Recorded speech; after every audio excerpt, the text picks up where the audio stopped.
sempre é um grande privilégio, acaba se tornando até redundante, mas é sempre esse sentimento que eu tenho quando tenho a oportunidade de compartilhar algo do Senhor. Antes de iniciarmos a palavra, de termos esse tempo precioso, tem alguém que está nos visitando aqui pela primeira vez? Se você puder levantar a mão no seu lugar. Ali, uma família, mais alguém? Ali atrás, aqui do lado direito, glória a Deus. O pessoal da recepção vai trazer aí para vocês uma lembrança. Que vocês sejam muito bem-vindos. Essa é a casa do Pai. Esse é o lugar onde temos liberdade para adorar. Lugar onde foi preparado para que nós pudéssemos ter verdadeiramente irmãos e provar do que o Senhor tem feito na nossa vida. Glória a Deus. A igreja está muito feliz. Aleluia. Glória a Deus. Aleluia.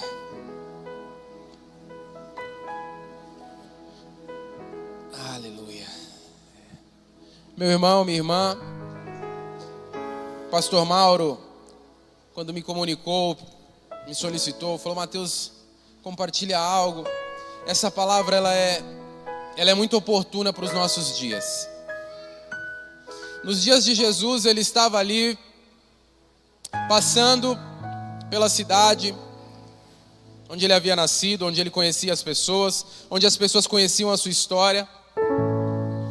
E naquele lugar, as pessoas olhavam para ele e viam algo que o impedia de manifestar o milagre de Deus na vida daquelas pessoas. E essa é a pergunta que eu quero fazer para você essa manhã. Essa é a pergunta que eu também quero me fazer. Quem nós temos visto? Quando nós olhamos para Jesus, quem nós temos visto? Quem você vê? Quando você olha para Cristo, a obra dele, o que ele fez por nós, quem você vê? Essa é a pergunta que pode mudar a minha e a tua história, meu irmão. A resposta dela pode determinar como vai ser a forma que você vai sair daqui essa manhã. A resposta dessa pergunta pode fazer com que você comece a viver o sobrenatural de Deus, ou o oposto disso. A resposta dessa pergunta pode fazer você se tornar mais incrédulo ainda.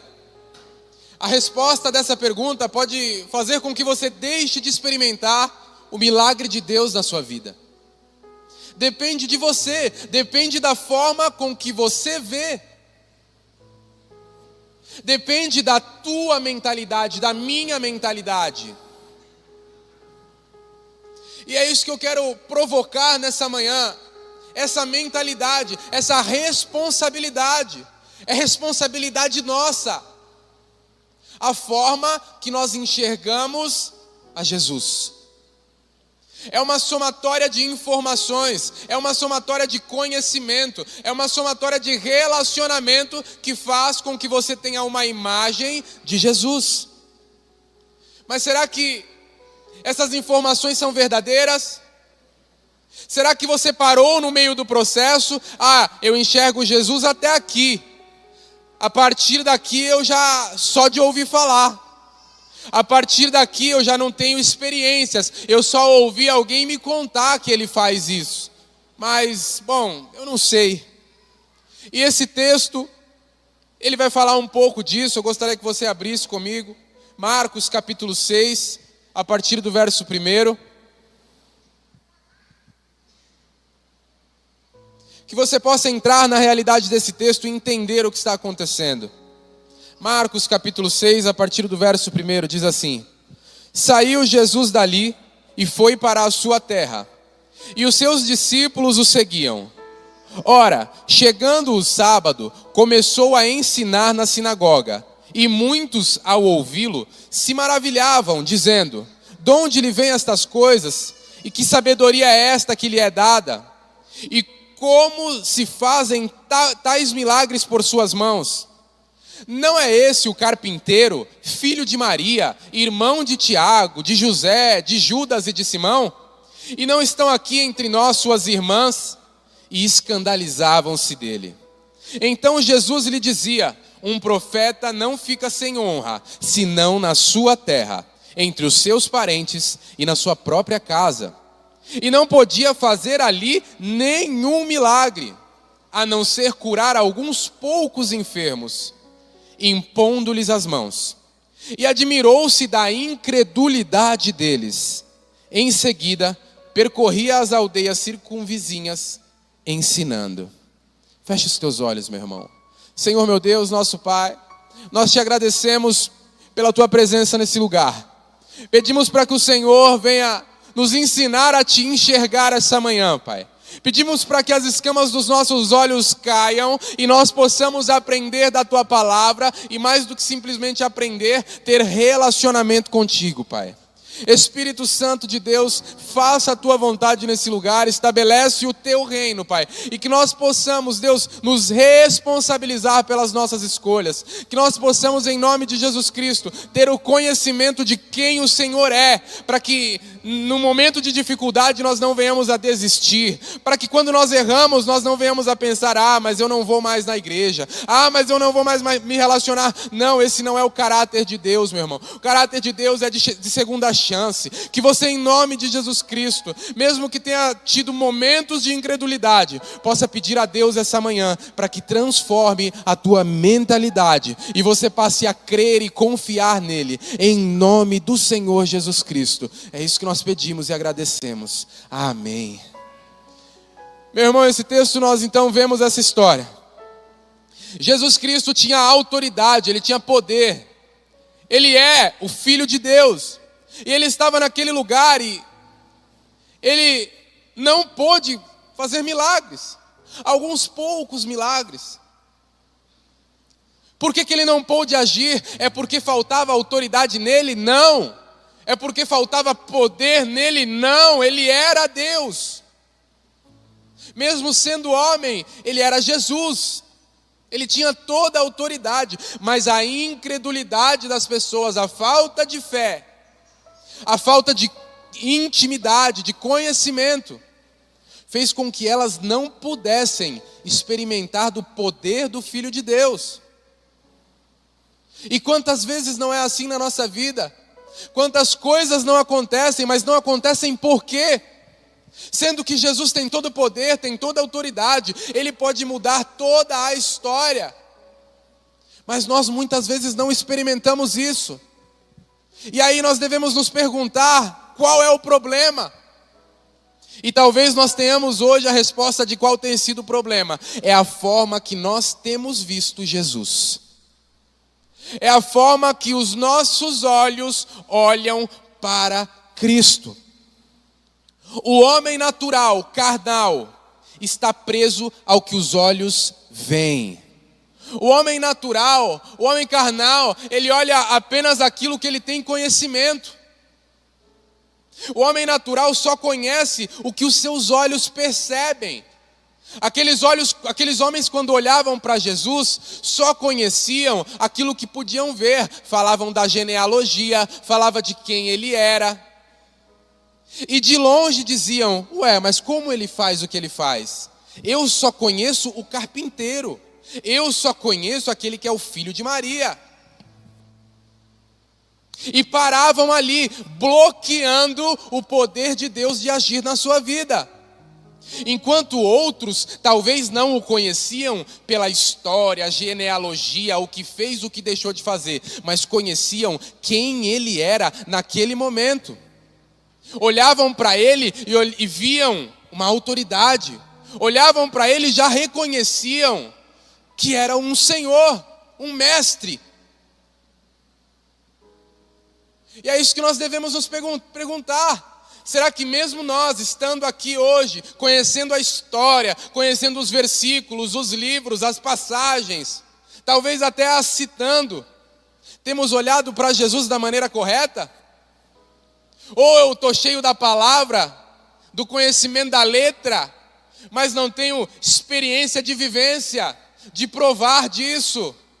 Porque algumas pessoas, conforme os textos vão dizendo da Bíblia, o conheciam naquele momento, e naquele momento tinham a cura. Não sabiam de quem ele era, ou de onde vinha, mas tinham fé. E nós devemos parar para pensar nisso.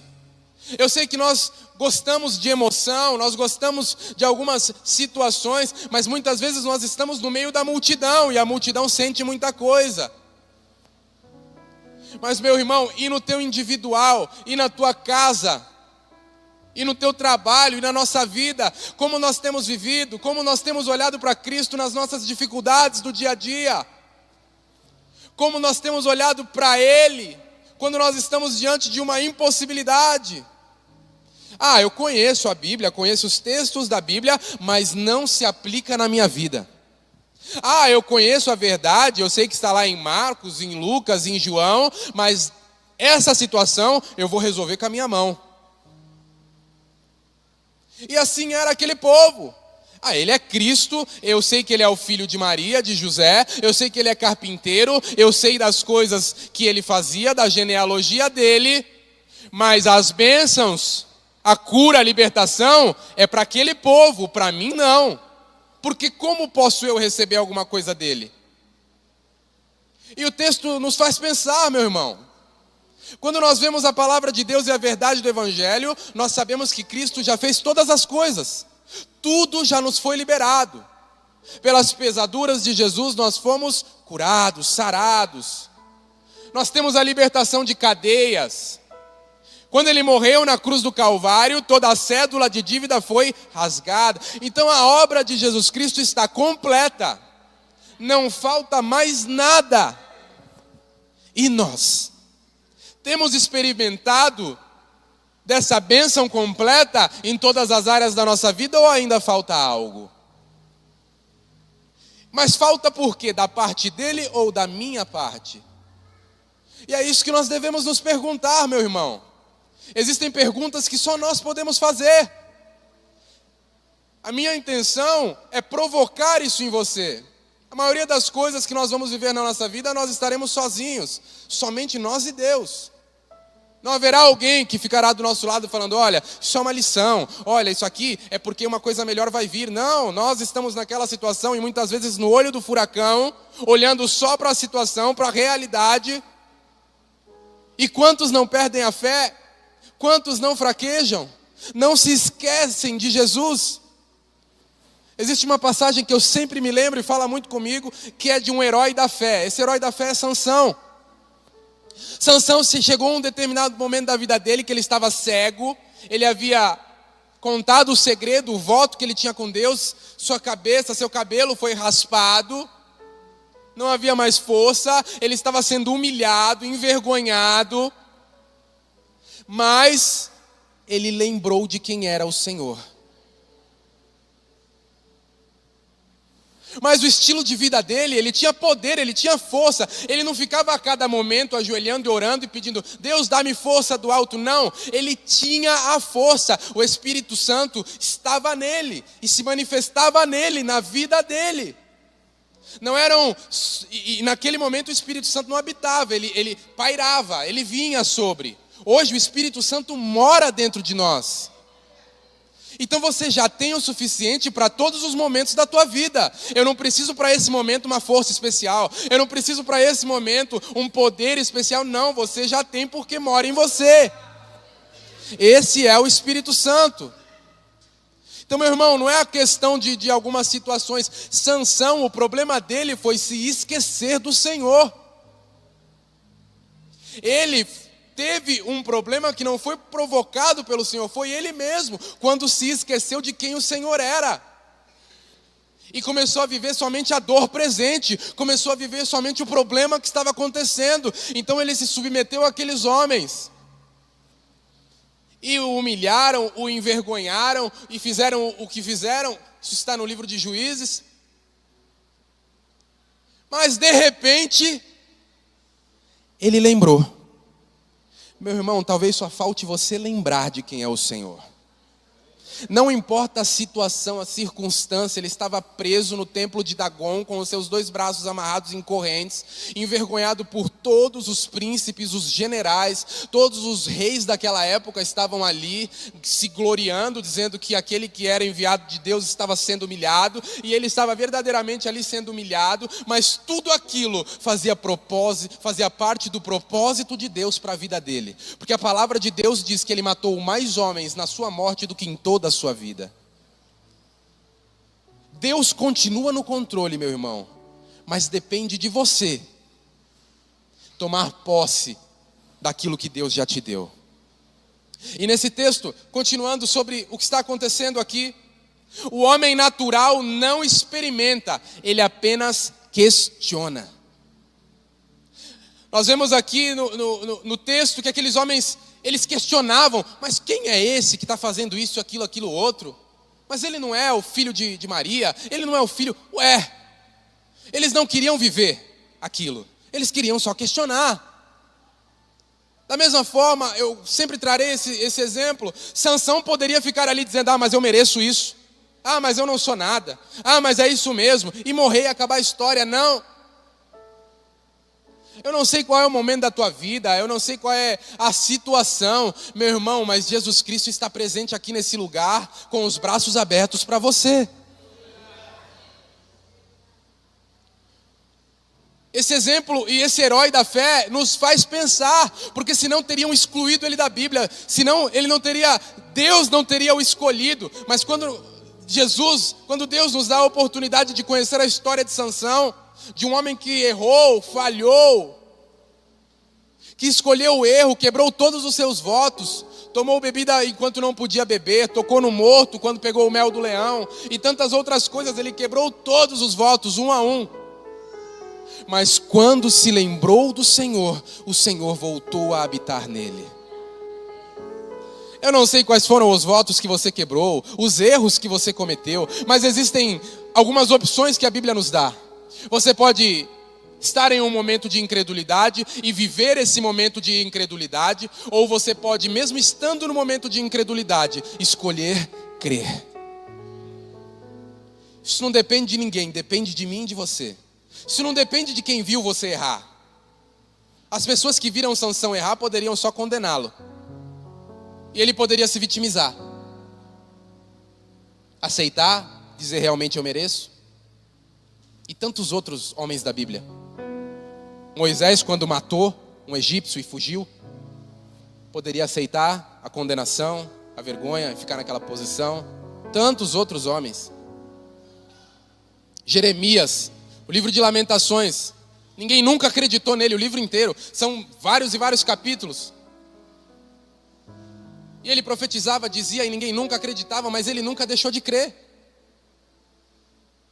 E quantos homens? O próprio Jesus. Mas e agora? O que faremos nós? A nossa vez, a nossa geração. Nós olharemos talvez um governo que nós não queríamos que estivesse lá. E quando esse governo assume, como é que está a minha e a tua fé? A questão é essa. A circunstância muda de 4 em 4 anos. De menos do que isso, que a gente não sabe nem se vai concluir. Isso está na mão de Deus. Mas e a minha e a tua fé? Está na nossa mão, meu irmão. Não está na mão de Deus. O que está na mão de Deus cabe a Ele fazer, e nós vamos aceitar essa situação sabendo que Ele tem o controle. Mas o que está na minha e na tua mão, e aí? Como é que nós vamos fazer? Ninguém está dizendo aqui que ninguém vai errar. É isso que a gente tem que entender. Porque é por isso que os filhos das trevas têm tanta autonomia. Porque eles erram e continuam. Vai preso, é condenado em todas as instâncias, acontece de tudo, mas ele está lá tentando de novo. E nós, na primeira dificuldade, na primeira falha, questionamos a nossa fé, largamos o ministério, abandonamos a igreja. E Deus fala, filho, era para continuar. Do teu erro quem trata sou eu. Agora, se você continuar se culpando e parando, aí eu não tenho o que fazer. Nós sempre temos que nos lembrar de Daniel. Daniel orou por 21 dias, mas a resposta veio no primeiro. Mas e aí, se no terceiro ele falasse, é mesmo, talvez eu esteja orando errado. É mesmo, eu errei. É mesmo. Continua. O único trabalho do inimigo é inserir condenação na nossa mente. Porque se ele inserir a condenação na nossa mente, a acusação na nossa mente, e nós aceitarmos, pronto, parou o processo. Ele não precisa ter tanta força assim, fazer. Não, ele só precisa, é a tua mente. É a nossa mentalidade. Quando ele consegue inserir um pensamento e você começa a se culpar por aquilo, parou todo o processo que estava acontecendo. Não é porque o diabo é o diabo, é porque você decidiu dar poder para o diabo. Por isso que nós falamos tão pouco de diabo e de toda essa malignidade, porque ele só tem autoridade onde a gente dá autoridade. Se nós dermos autoridade para Deus, o diabo não tem autonomia para agir. Então não vamos perder tempo com isso. Vamos falar do que depende de nós, porque Cristo já fez tudo por nós. É isso que nós temos que entender. A forma que você vê, que nós vemos, precisa ser transformada. Não fique preso no que você conhece. Busque ver o que ninguém está vendo. Não fique preso em algumas situações que estão acontecendo diante dos nossos olhos, porque nós vemos nesse texto que aqueles homens daquela época ficaram presos em quem viam, em relação ao que Jesus estava fazendo, não ao que Jesus era, não ao sobrenatural, estavam presos no natural, no carnal. Meu irmão, essa verdade nós temos que trazer para a nossa vida. Porque Cristo quer agir, Ele quer operar. Ele visitou aquele lugar para fazer prodígios e maravilhas. Mas quando Ele chegou lá, as pessoas já estavam tão pessimistas com a realidade delas. Quando olharam para Ele, disseram: mas esse não é filho de Maria, José? Ele não tem nada para mim. Meu irmão, essa nuvem negra, essa situação toda que acontece, não impede o agir de Deus. O que impede o agir de Deus é a forma com que você o enxerga. Não é o céu negro, não é a dificuldade, a perseguição, a luta. Não, meu irmão. São desses momentos que os maiores reformadores da história da Bíblia emergiram. Quem se lembra de Estevão? Estevão foi um homem que estava diante dos 70 principais das sinagogas, os anciãos, os poderosos daquela época. E eles estavam recusando a verdade de Jesus. E diante daquele concílio, daqueles homens, ele não recuou. Ele explicou o evangelho inteiro para eles. Aqueles homens não tinham poder de argumentação, eles não conseguiam questionar. A palavra de Deus diz que eles rangiam os dentes, querendo rasgá-lo ao meio, de tanto ódio, tanta raiva. E será que hoje nós não temos visto isso? Falamos tantas coisas em nome do evangelho, em nome da verdade, e aqueles que são contra nós nos olham e a única coisa que eles conseguem ter é raiva, ódio, porque não conseguem argumentar o contrário. E Estevão foi arrastado daquele lugar por aqueles homens. Talvez se todos estivessem apenas olhando para aquele momento, diriam: tá vendo? Foi falar, vai morrer. Tá vendo? Perdeu tudo. Tá vendo só? Devia ter ficado quieto. O poder é de quem está do outro lado, não desse. Mas não, Jesus permitiu, Deus permitiu que ele fosse carregado por aqueles homens, fosse apedrejado. E enquanto estava sendo apedrejado, dizia a Deus: perdoa-lhes, porque eles não sabem o que fazem. E enquanto olhava para o céu, via uma escadaria de anjos subindo e descendo, e Deus o estava esperando no trono da glória. Se nós estivéssemos apenas olhando para o natural e naquele momento diríamos: está vendo, está morrendo, porque nós não estaríamos enxergando o sobrenatural de Deus acontecendo e esse homem sendo honrado para o resto da eternidade.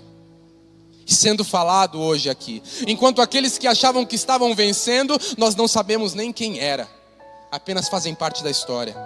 Mas nós sabemos quem Estevão era, mesmo tendo morrido e estava morrendo apedrejado naquele momento. Ele não negou a sua fé. E hoje, por incredulidade, por dificuldade, quantos de nós não negamos a nossa fé. Você quer que Cristo se admire da sua fé ou da sua incredulidade? A palavra de Deus diz que ele se admirou da incredulidade daqueles homens.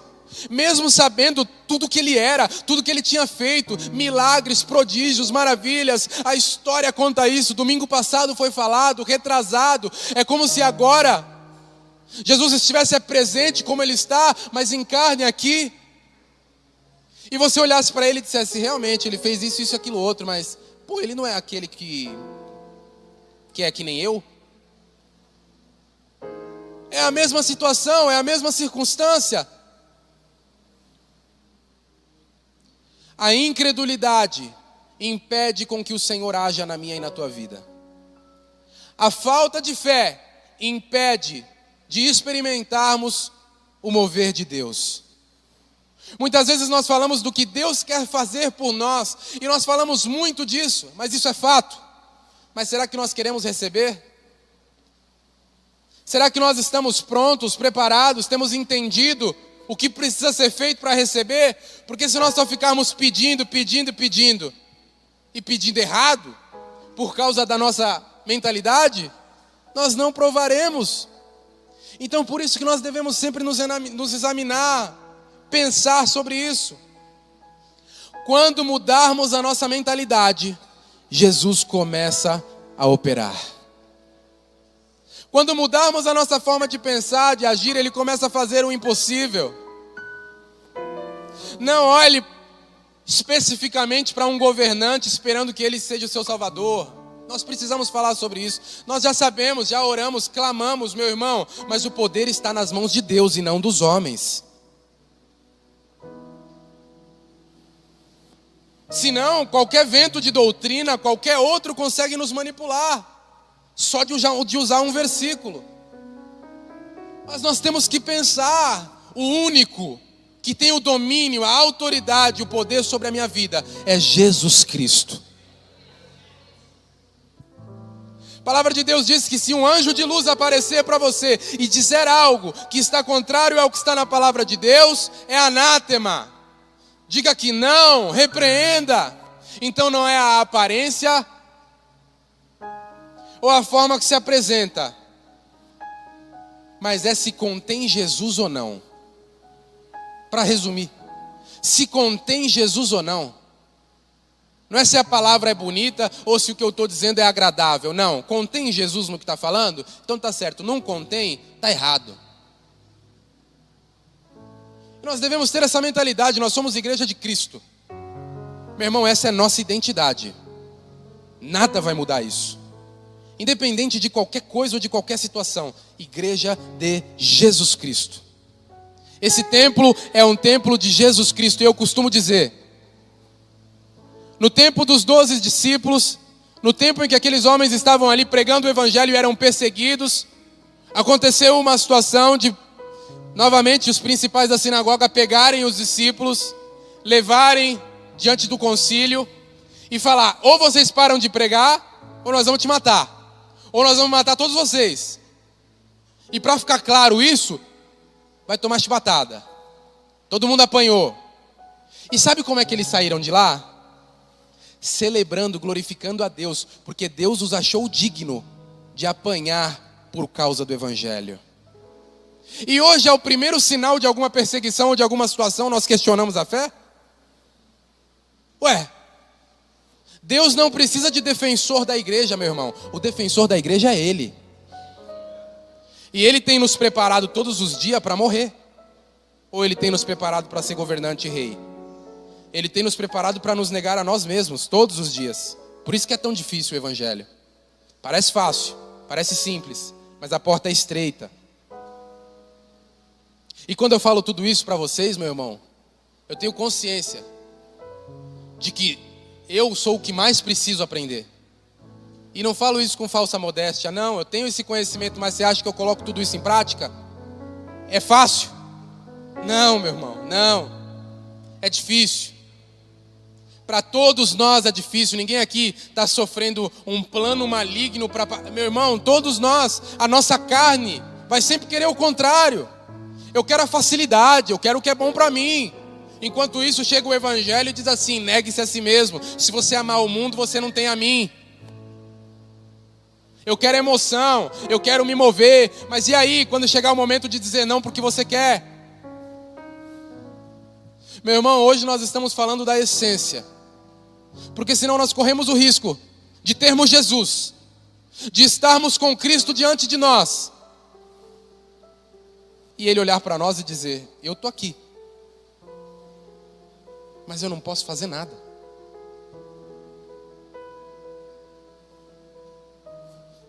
Eu estou aqui, mas não é isso. Eu já fiz tudo. A palavra de Deus diz que que eles viram os milagres, os prodígios, as maravilhas, as curas, tudo que Ele fazia. Tudo era latente, patente, estavam aos olhos de todos. E Ele estava lá,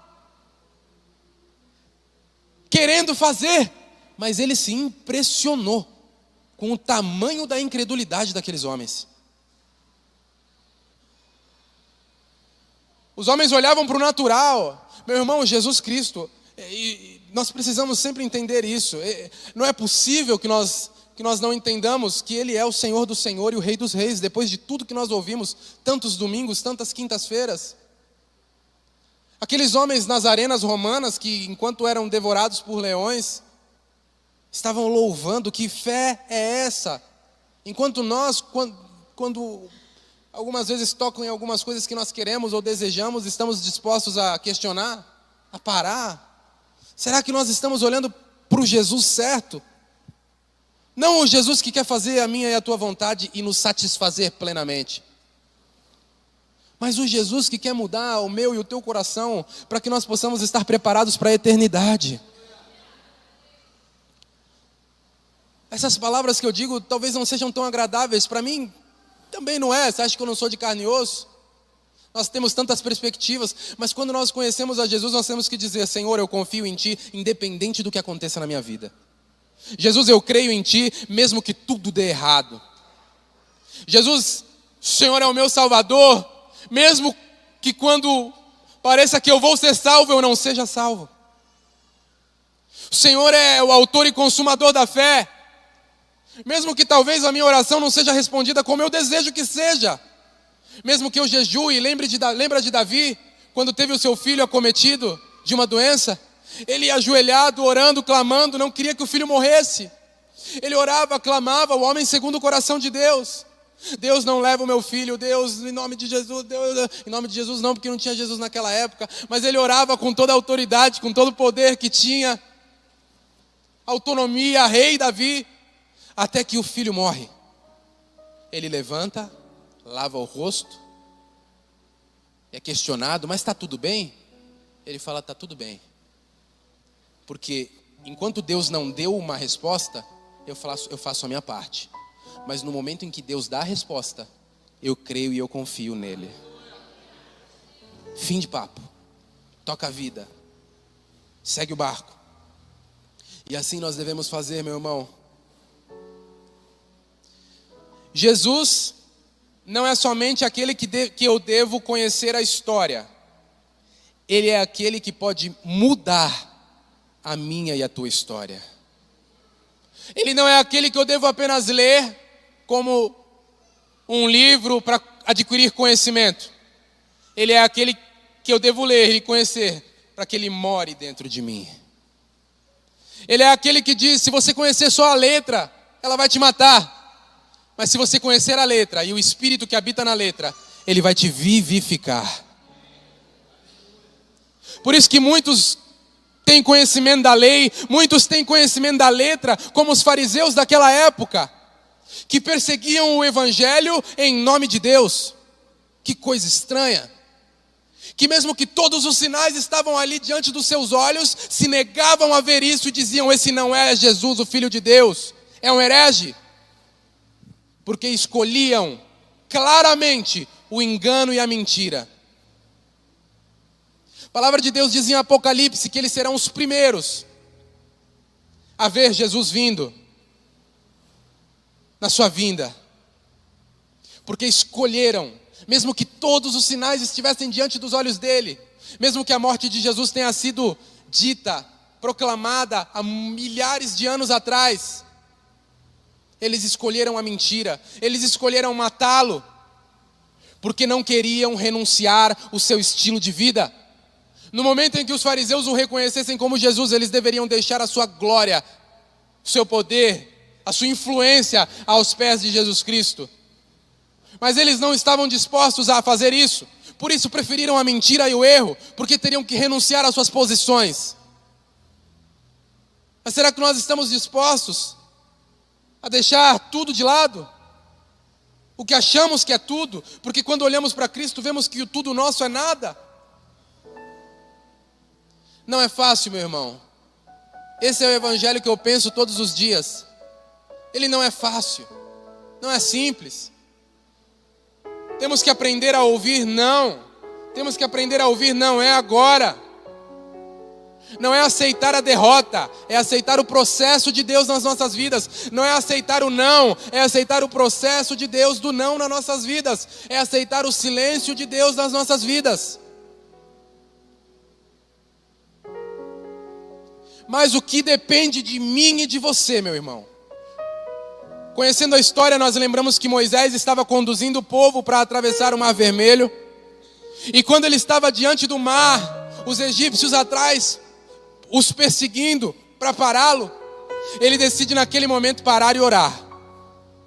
E aí Deus diz para ele: por que você está orando? Eu não mandei marchar?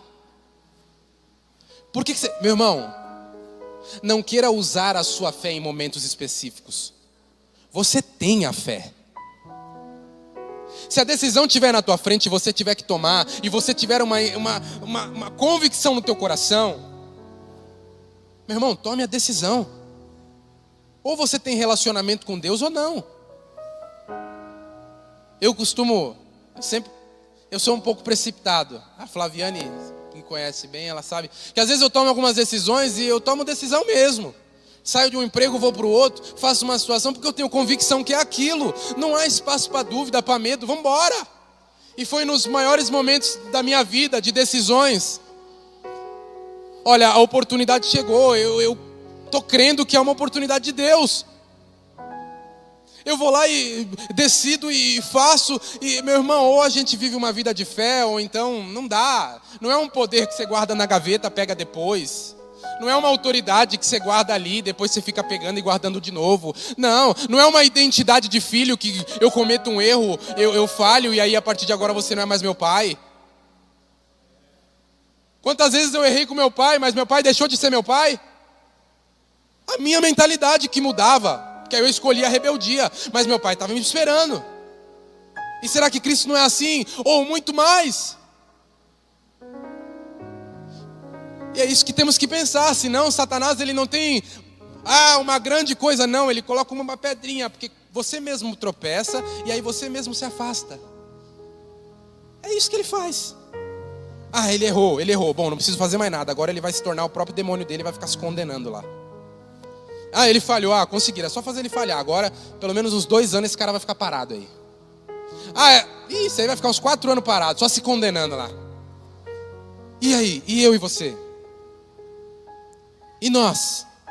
Diante dessa situação, e o diabo age da mesma forma há milênios. Ele não muda, ele não é criativo, ele só copia. É isso que ele faz. Mas ele sempre vai tentar fazer essa forma, porque dá certo. Mas e a minha mentalidade e a tua, meu irmão? Nós vamos deixar ela à mercê da situação, ou eu vou dizer, a partir de hoje, eu sou filho de Deus. Independente da situação. A palavra de Deus diz que se você cair 6 vezes, 7 vezes ele te levanta. Mas quem não está com Deus, quando cai, fica no chão. Mas nós estamos com Deus, meu irmão. A partir de hoje, decida permanecer. Se até agora foi incredulidade, a partir de agora não é mais incredulidade, é fé. E aí sim, você vai começar a experimentar o agir de Deus na sua vida. E aí sim, você vai começar a experimentar quem Deus é. Mas a partir de uma mentalidade transformada. Lembram de Josué, quando orou e o sol parou? Ele estava no meio da batalha, a noite estava chegando. Só que se a noite chegasse, ia ficar difícil de continuar a batalha, porque ia escurecer. Ele não ajoelhou e tal, não, ele olhou para o céu, falou: sol, para, lua, para, e avançou para a batalha. Meu irmão, a autoridade já está na tua mão. O poder você já tem, sabe por quê? Porque você é herdeiro do seu pai. Se você é herdeiro, você já tem acesso. Você não precisa ficar chegando no pai: pai, a partir de eu posso agora usar isso? Pai, eu posso agora. Lembram do filho pródigo? A chave daquele texto não é o filho que foi embora, é o filho que estava na casa. Porque o filho que estava na casa foi lá questionar o pai: pô, pai, eu moro todo esse tempo com você, nunca demonstrei a ousadia, a rebeldia dele. Ele te matou, porque quando ele pediu a herança dele, ele acabou com você e falou: agora é como se você já tivesse morrido. Foi embora, viveu, acabou com tudo que tinha, escolheu as suas próprias escolhas e pagou o preço. Até que em um momento, enquanto comia a comida dos porcos, lembra, é por isso que é a mentalidade, meu irmão. Esquece todas as circunstâncias. A arma de Satanás para nos parar é mexer na nossa mentalidade. Mesmo no estado de maior humilhação, comendo a comida dos porcos, desejando a comida dos porcos, ele se lembra do Pai.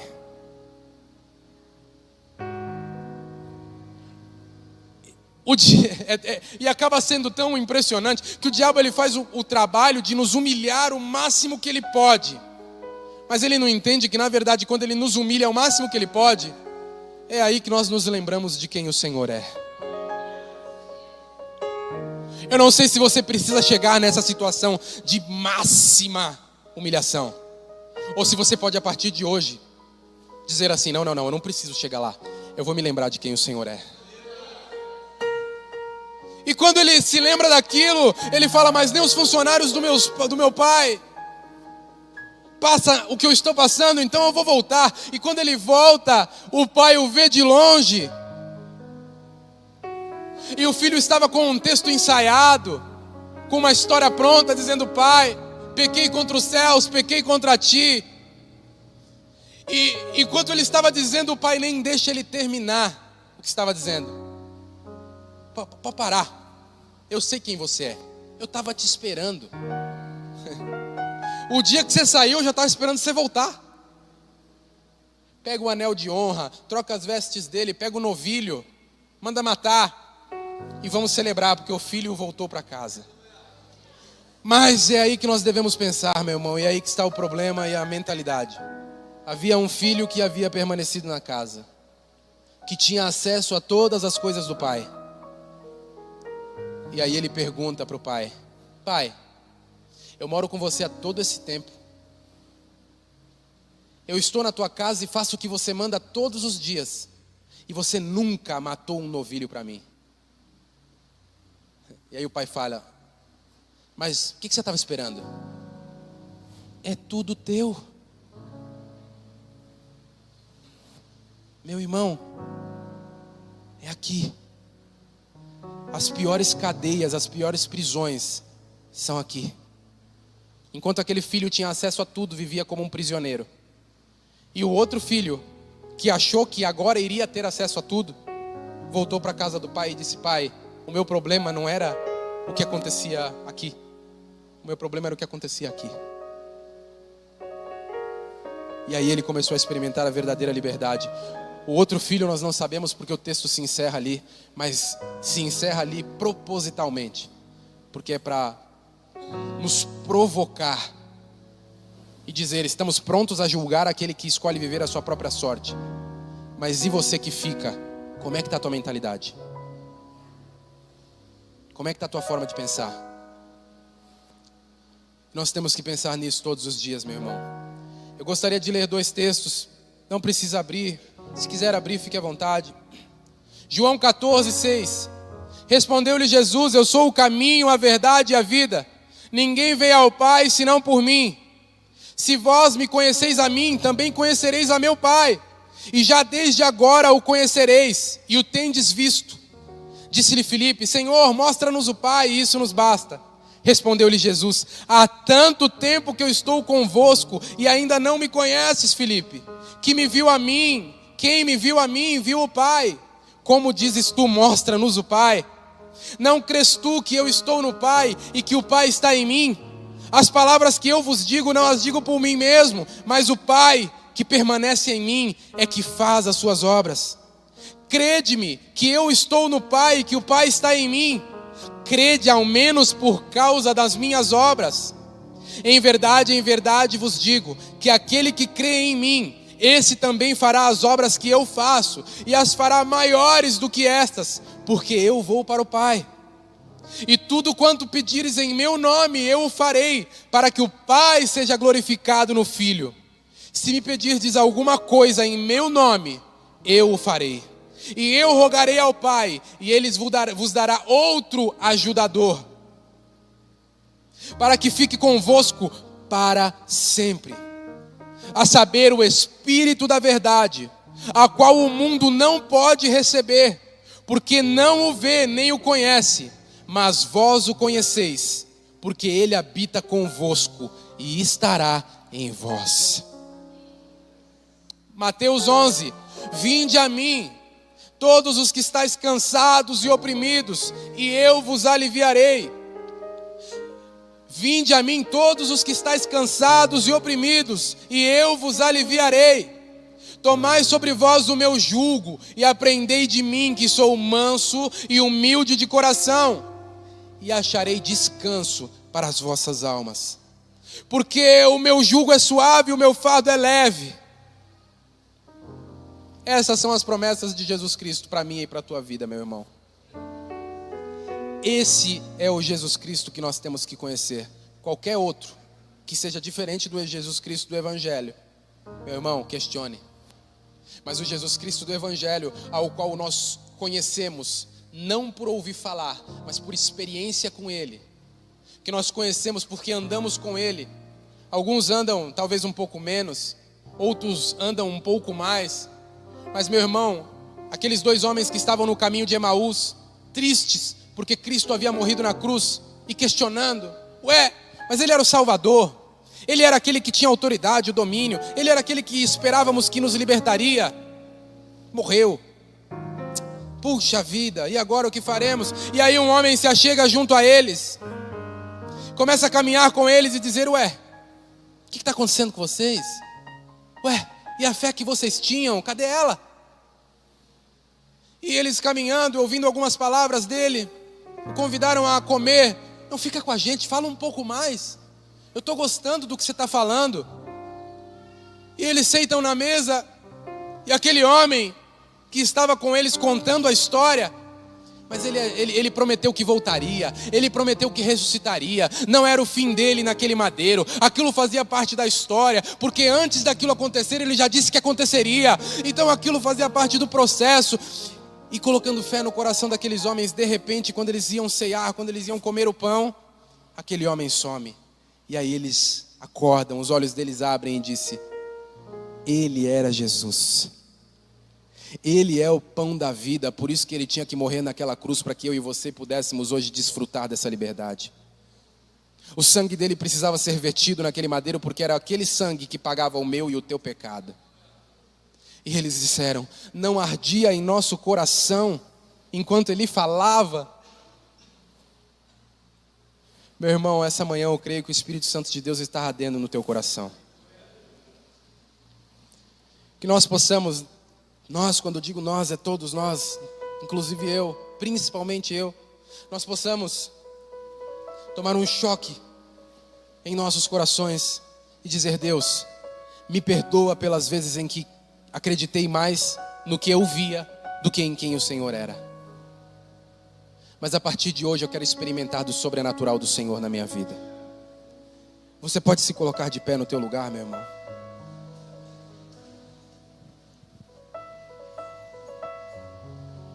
Feche os teus olhos. O Espírito Santo de Deus, Ele quer falar com você. O Espírito Santo de Deus, Ele já tem falado com você.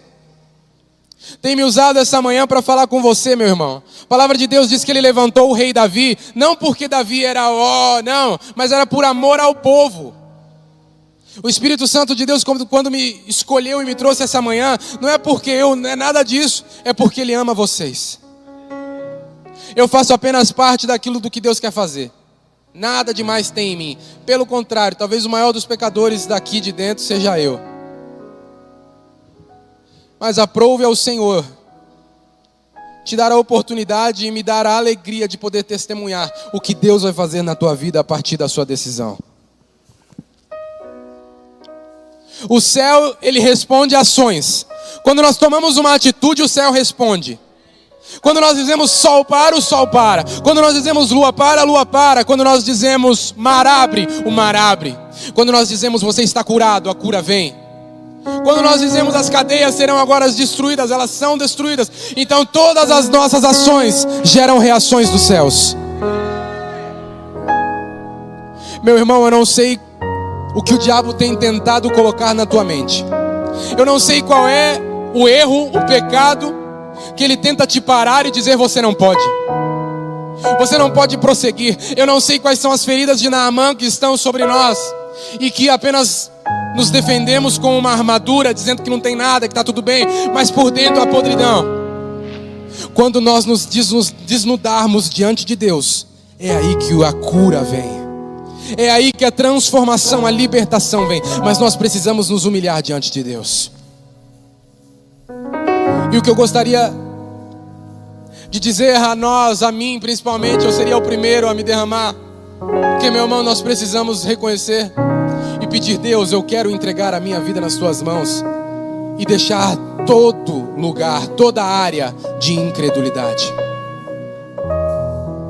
Se existe alguém aqui essa manhã, se existe alguma dificuldade, algum empecilho, se você tem dito eu quero mais de Deus, eu quero ter fé, para mesmo que eu não tenha tempo de orar, e eu tiver que tomar uma decisão, eu tenho a fé o suficiente para ter a certeza de que é a oportunidade que Deus está me dando e tomar a decisão correta. Eu gostaria de te convidar a tomar um passo de fé, sair do teu lugar, sair do lugar de comodismo, sair do lugar em que você está protegido e vir até aqui à frente. Meu irmão, isso é você e Deus. Não se sinta coagido, nada disso. É você e Deus, meu irmão. Quem tem que tomar postura diante de Deus é você. E sempre que nós tomamos uma postura diante de Deus, nós somos ouvidos e Ele nos dá uma resposta. Com os teus olhos fechados, meu irmão. Se Deus for tocando no teu coração, deixa Ele falar com você. E vai se posicionando no teu coração, vai saindo do teu lugar. Se é uma doença, se é uma enfermidade, se é uma cadeia, se é uma prisão, meu irmão, escolha crer, escolha confiar. E vai saindo do teu lugar e vai dizendo: Deus, não é porque esse homem está falando porque ele não tem nada para me falar, mas é porque eu escolho me posicionar diante de Ti. É a partir daqui, em nome de Jesus. Em nome de Jesus. Espírito Santo de Deus, Ele está presente aqui.